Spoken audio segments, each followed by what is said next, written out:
Hello friends, how was your exam? I think it was a quite interesting paper today. And orthopedics had a good 7 questions, and it was a mixture of some average and some tricky questions. And the good thing was that it was 6 out of the 7 questions were image based.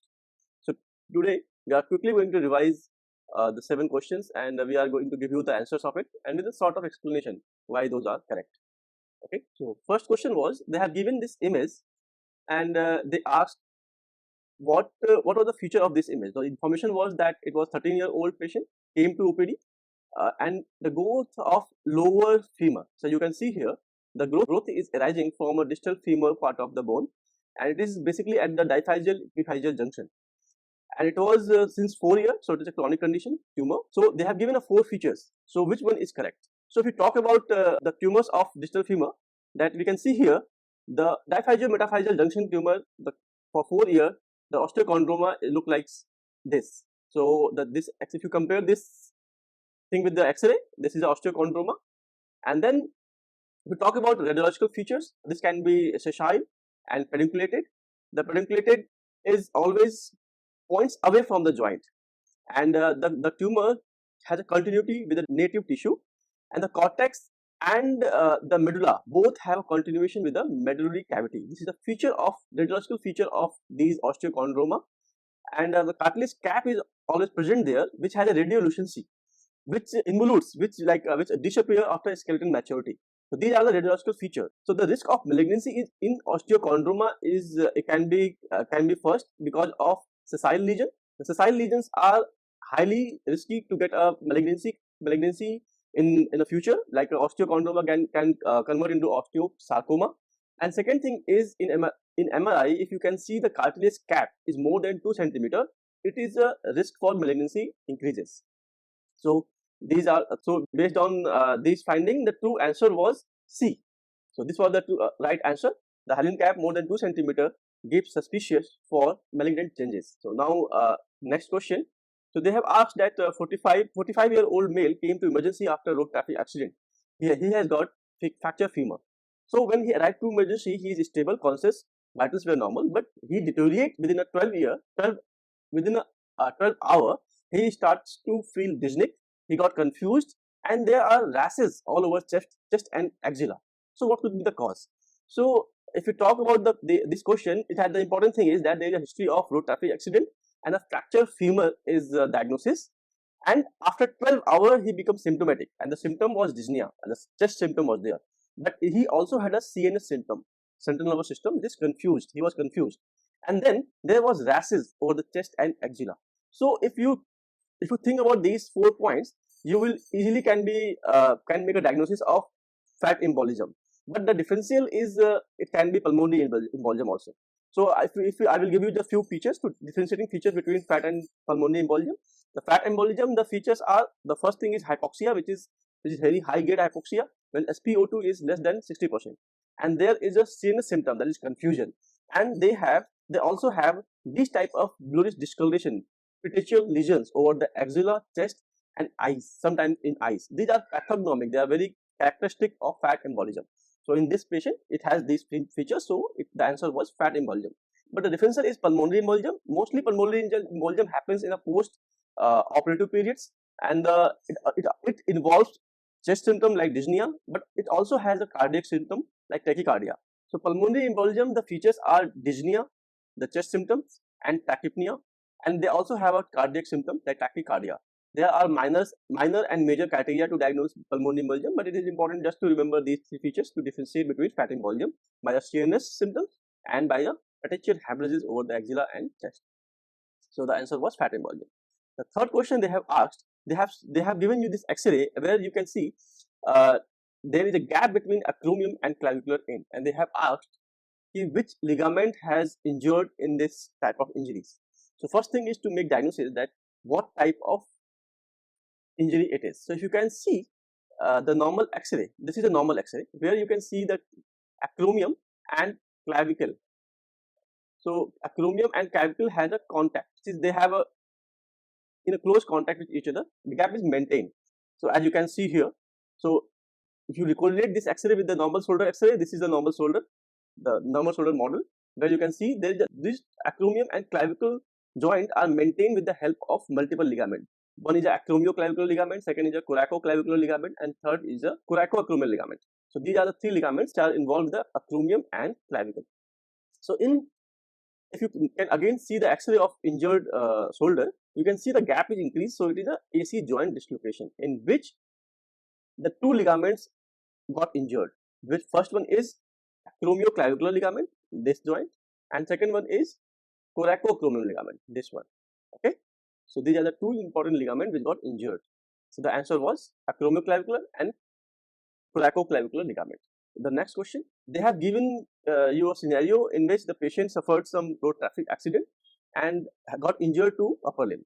They have asked that if the patient is not able to flex the DIP joint, okay, the DIP joint of fourth and fifth finger, and not able to hold the paper between his fingers, what injury it is. So they're asking that where the fracture is. If you correlate this thing with the humerus, they have asked that if the fracture was here, or the fracture was here, or fracture was at the lateral or medial part of distal humerus. So how to answer this type of question? First, you have to decide what are the muscles responsible for the flexion of fifth and fourth fingers distal interphalangeal joint.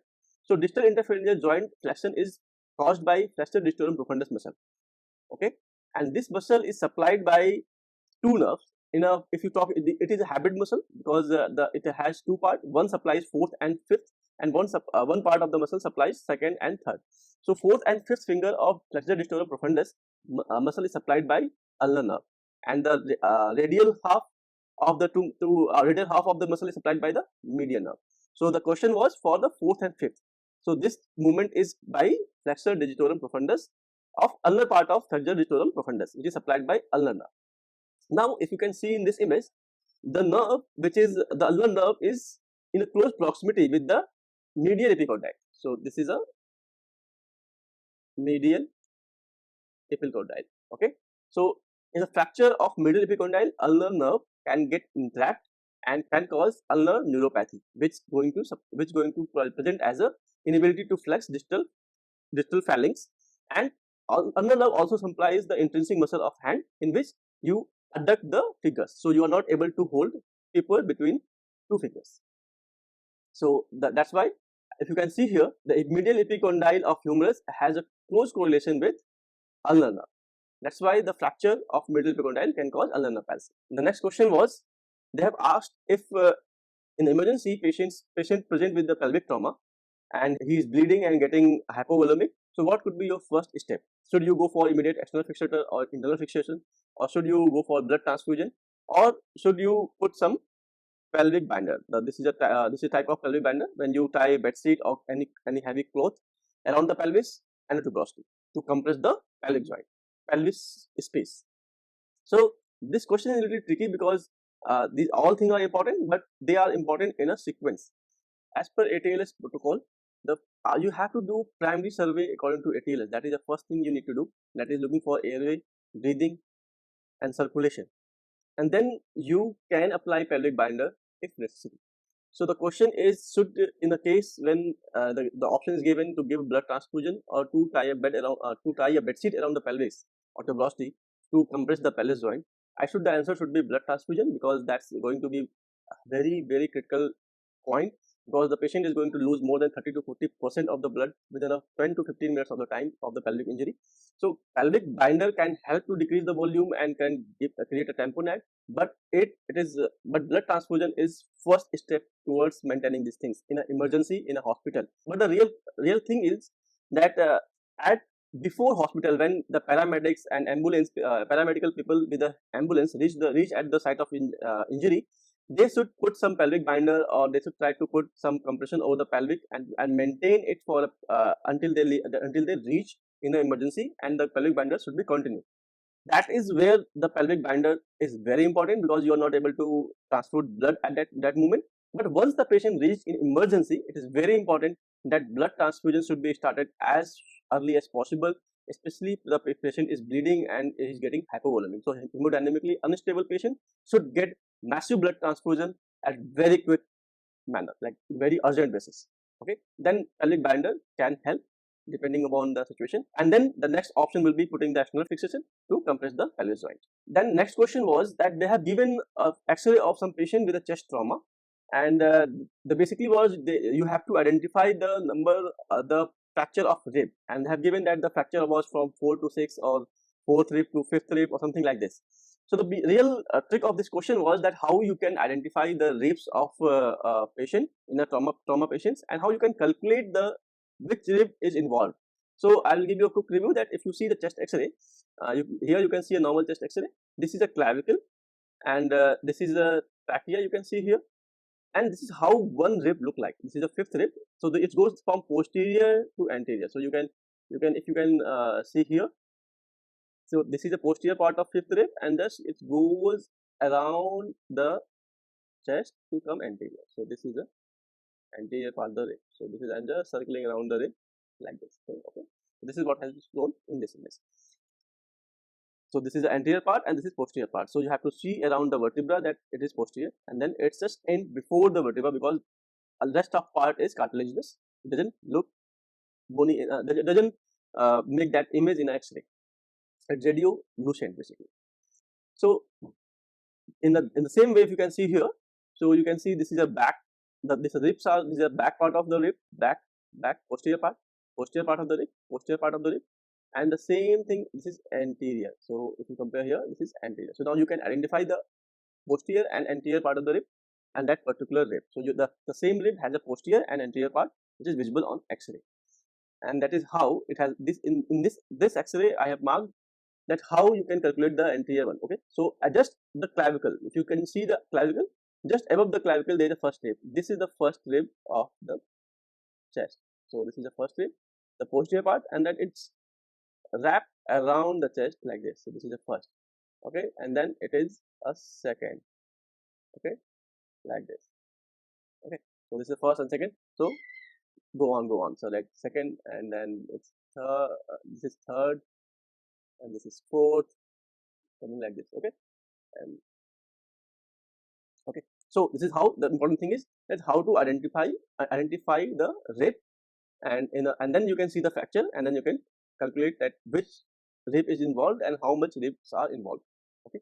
So in the last question, they have given you the X-ray of the patient which has shown multiple lesion in a proximal femur area and with a deformity, and they have given some facts that she has pain and swelling all over body, and she has deformity of upper limb also with a face and chest deformity.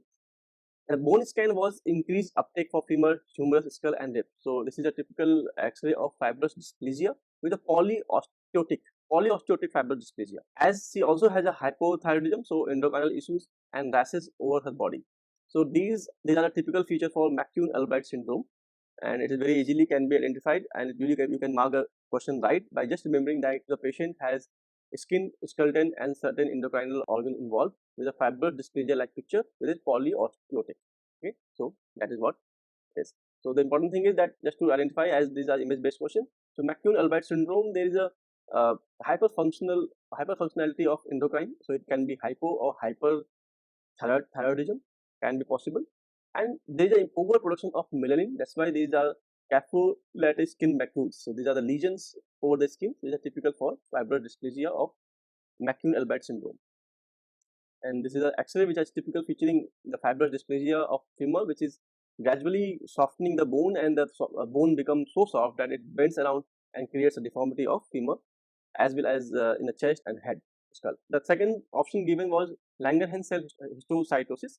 So, but it is not Langerhans cell histocytosis because there was no endocrinal involvement in this, and because of endocrinal involvement and skin lesion, plus mostly the typical feature of LCH is the vertebra plana or solitary lytic lesions. So if you can see in these X-ray, you can find these are the lytic lesions which is seen in Langerhans cell histocytosis, and these are the typical skull lesions you can really identify with these type of problems.